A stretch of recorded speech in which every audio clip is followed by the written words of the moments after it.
good for him, but often horses can be worse in their own training environment than they are at competitions, and that's fortunately the case with this guy. So he was really very well behaved at the Big Bank area school last Saturday evening, where they had the twilight dressage, and so he ran third in his first medium test and won the second medium test. So I was really pleased with him, and he got over the spooking sort of stuff that we'd had at home.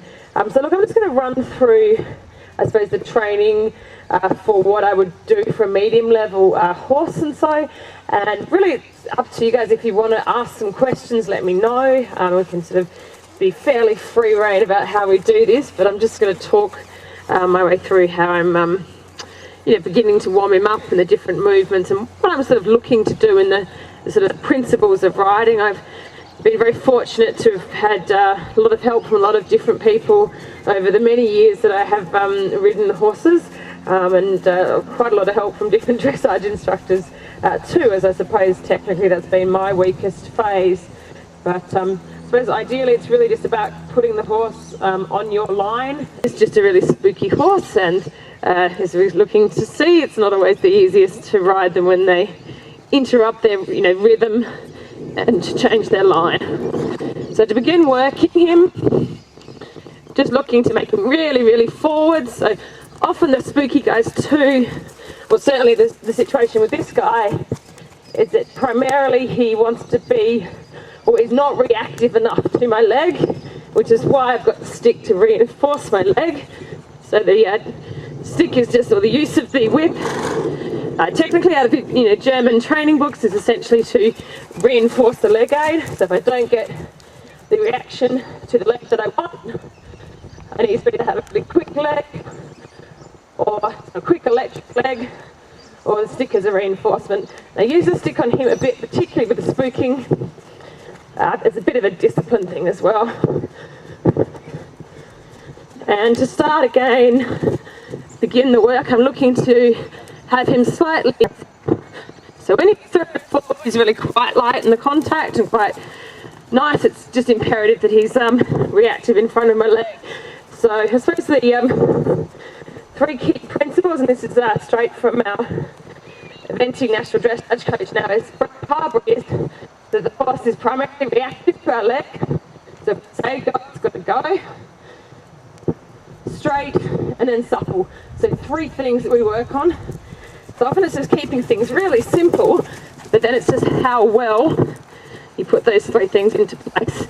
Just looking for a bit of outside flexion there to soften his jaw a bit. It's often we've got to react to how we feel the horse is underneath us as well. So I'm asking for a little outside flexion to supple him there and just get a bit better contact in my outside train. Slightly because I'm getting there, but again, I best not stick too soon.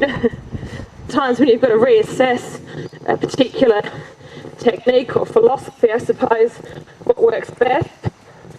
But I suppose it may be part of my position as well. But just important though that with our position we're clear, we're communicating clearly with the horse where we want them to be.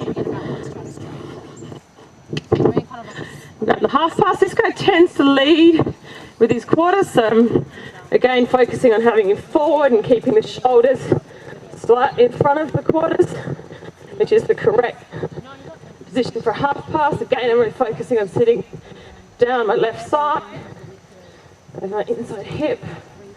I need to keep him through in the contact and then forward.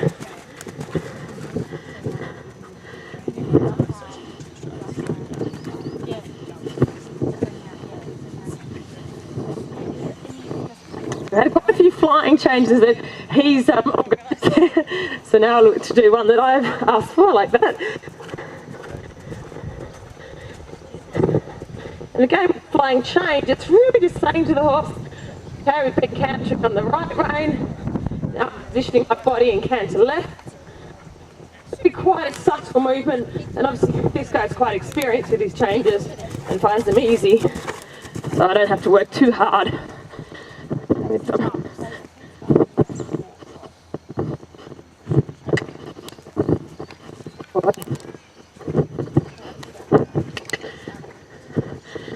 little bit quarters leading there, and I would just focus on keeping the shoulder in front and keeping the quality in the canter. So again, remembering that the lat movements are both forwards and sideways, but notice I said forward first, that primarily he's going to take me somewhere. Well, take me somewhere being take me on my line, like it's not doing there.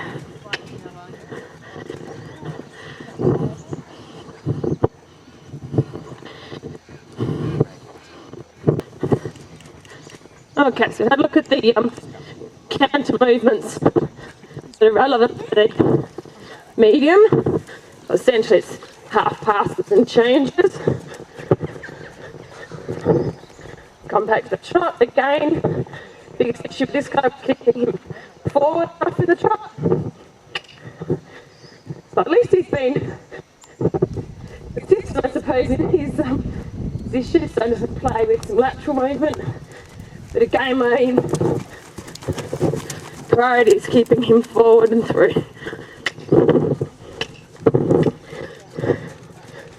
And he's softest in the contact when he's really through.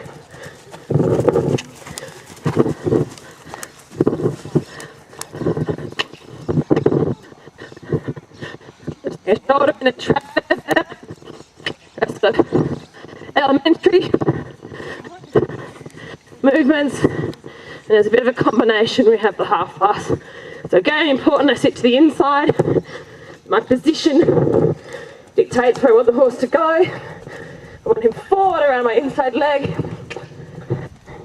And my outside leg's really just encouraging his quads across.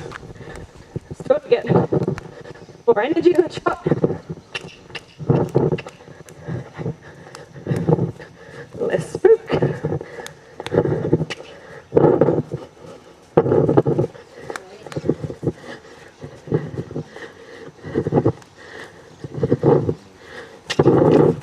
But yeah. Go down and sit to the right and focus on keeping forward and across. Again, forward.